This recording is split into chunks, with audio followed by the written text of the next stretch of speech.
Before he became the master of Europe, Napoleon faced a humiliating defeat on a small island off the coast of Sardinia. The Battle of La Maddalena, an often overlooked chapter in his early military career, was a disastrous failure that would force him to flee his homeland of Corsica. But how did this forgotten defeat shape the future of one of history's most famous military leaders?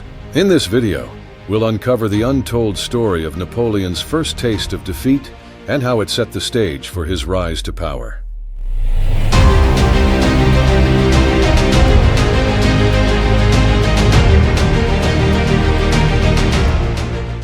Napoleon's homeland, Corsica. In the book Social Contract, published in 1762, Rousseau wrote about Corsica. "I have a feeling that one day, this small island will astonish Europe." Indeed, the uprising of the island's people against the rule of Genoa in the 1760s attracted the attention of all of Europe. Even people in distant lands like Boston and Philadelphia admired the spirit of Corsica. They took Corsica as a model to oppose the governing policies of England during the pre-revolutionary period of the United States. The people of Corsica continued their fight against the French, who had bought the island from Genoa in 1768. France officially annexed Corsica the following year and appointed Charles-Louis de Marbeuf as governor. Rousseau's prediction strangely resonated with the life of Napoleon Bonaparte, who was born in Ajaccio, Corsica, on August 15, 1769. He was the second son of Carlo and Letizia Bonaparte.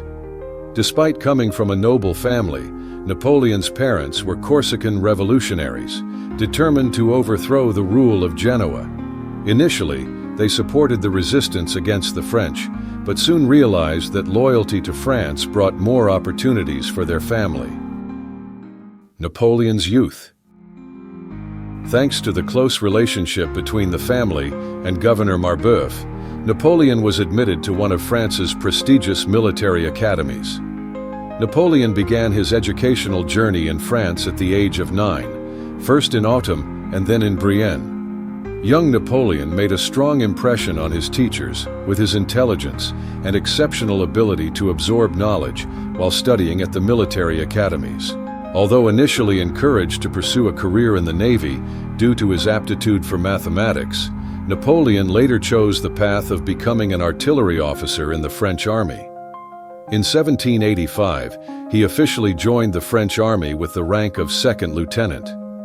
However, Napoleon still longed to return to Corsica and found it difficult to adapt to life in France.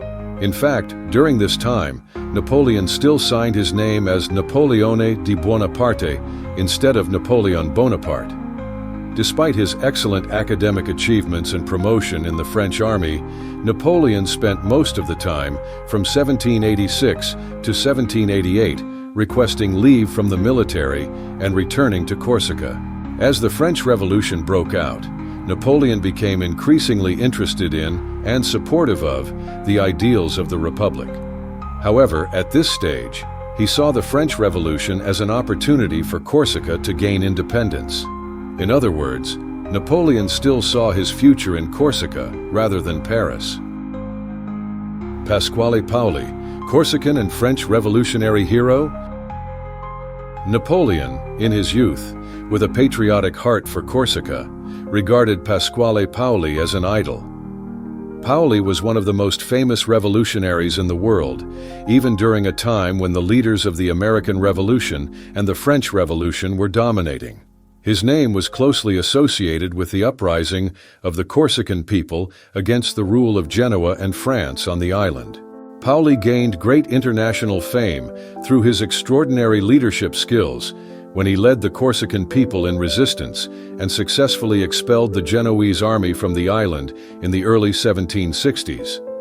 However, their uprising could not withstand the power of the French. Paoli was forced to abandon the fight and live in exile in England during Napoleon's childhood. Paoli had the opportunity to return to Corsica in 1789 when the French Revolution erupted. Napoleon and his family supported Paoli's return to his homeland and regain his leadership position with the backing of the French revolutionary government. Paoli began to consolidate his power in Corsica. However, Paoli did not see Napoleon and his family as an important part of Corsica's future. He was dissatisfied with Napoleon's military position in the French army and had more conservative views, leaning towards a monarchy and the church instead of supporting the Republican faction like Napoleon. Paoli also frequently engaged in heated disputes with Lucien, Napoleon's younger brother. As a result, Napoleon became increasingly isolated from the power he desired in Corsica. The expedition against Sardinia. Paoli was expected by the French revolutionary government to prove his loyalty by gathering volunteer forces to attack the Piedmont Kingdom, one of France's enemies at the time. Piedmont was ruling Sardinia, the neighboring island of Corsica. France's plan aimed at attacking the three strategic offshore islands of Sardinia. Paoli's grandson, Pietro Paolo Colonna Cesari, was entrusted with the command of the French reconnaissance unit. Napoleon, with the desire to strengthen his position with Paoli and assert himself in Corsica, joined this campaign as the commander of an artillery unit. This was also his first important command mission in his military career. Just a month after King Louis XVI was executed by the French revolutionaries, Napoleon experienced the taste of battle for the first time when he participated in the war for the ideals of the French Revolution. However, at that time, Napoleon often wrote about events in France as an outsider observing. Despite serving in the French army, Lieutenant Bonaparte of the Corsican National Guard still saw himself as Corsican first and foremost. But this campaign would change that. On February 21, 1793, the reconnaissance unit arrived in the waters off the islands of Sardinia. The French army quickly occupied Sant'Antioco, an island less than 800 meters away from the other islands. Napoleon placed artillery on Sant'Antioco to provide fire support for the French troops landing on La Maddalena. Napoleon's artillery demonstrated effectiveness in the attack, but the French army did not show the same resilience. After witnessing the strong defense system of La Maddalena, soldiers on one of the French ships mutinied and refused to continue fighting. In the end, the French army was forced to retreat. Napoleon, in 1793. The First Battle of Napoleon ended in a disastrous defeat. However, 1793 was still a year of turmoil and great significance for Napoleon's life and career. In the months that followed, Napoleon's position in Corsica weakened. He became angry with Paoli and his family, blaming them for the failure of the expedition. However, Paoli and his allies still held power on the island and soon had plans to use that influence to shape the future of Corsica. Meanwhile, Napoleon returned to serve in the French army. Here, he formed a close bond with Antonio Salicetti, an important figure in the French government and also a Corsican. Thanks to this relationship, Napoleon was soon given command of the revolutionary forces besieging the important naval port city of Toulon in the Mediterranean. Toulon fell into the hands of counter-revolutionary forces after an uprising. The counter-revolutionaries then sought the assistance of a British and Spanish fleet to protect them from the attacks of the French revolutionary forces. Napoleon participated in the effort to retake Toulon. After months of struggle, by the end of 1793, the French Revolutionary Army finally gained the upper hand. On December 17, 1793, Napoleon commanded the army to capture an important fort held by the British, contributing to the French victory.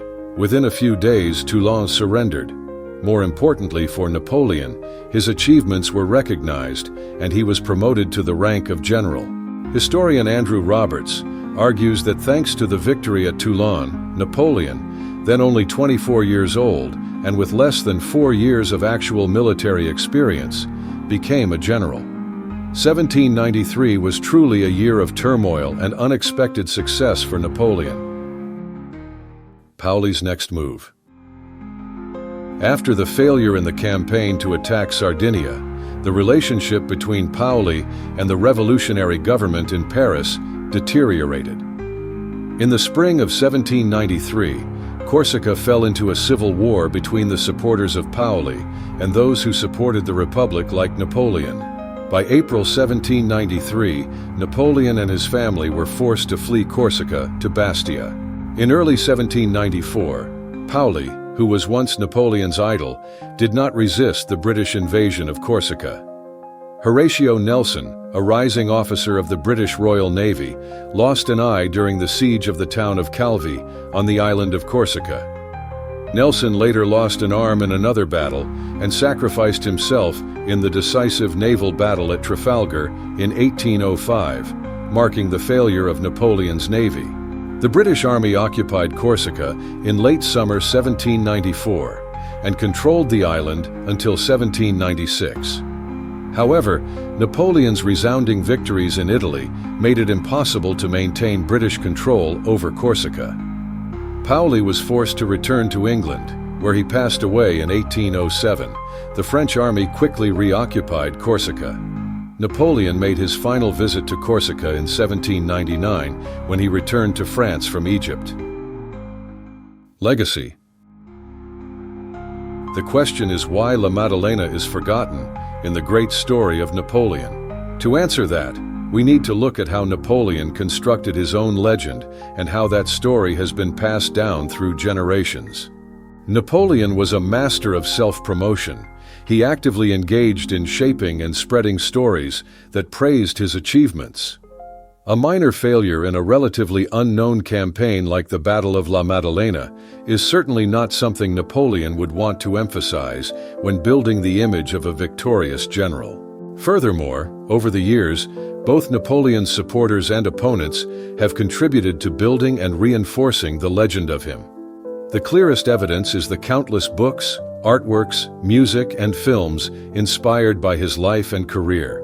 La Maddalena, with Napoleon's failure, is not an enticing chapter in the epic story that people often refer to. Therefore, from the time of Napoleon until now, stories about his military career often begin with the resounding victory at the Siege of Toulon in 1793, where he played a crucial role. However, overlooking Napoleon's experience in the Sardinian campaign, including the failure at La Maddalena, is a major oversight if we want to fully understand the man and his career. The defeat at La Maddalena is an important link in the chain of events that shaped not only Napoleon's life, but also the destiny of France and Europe. This failure pushed Napoleon and his family to leave Corsica, opening up new opportunities and making him one of the greatest revolutionary generals of France. Just 3 years after the initial failure at La Maddalena, Napoleon, then still an unknown commander, turned the tide and achieved a resounding victory in his first campaign in Italy. A few years later, he became the supreme leader of France.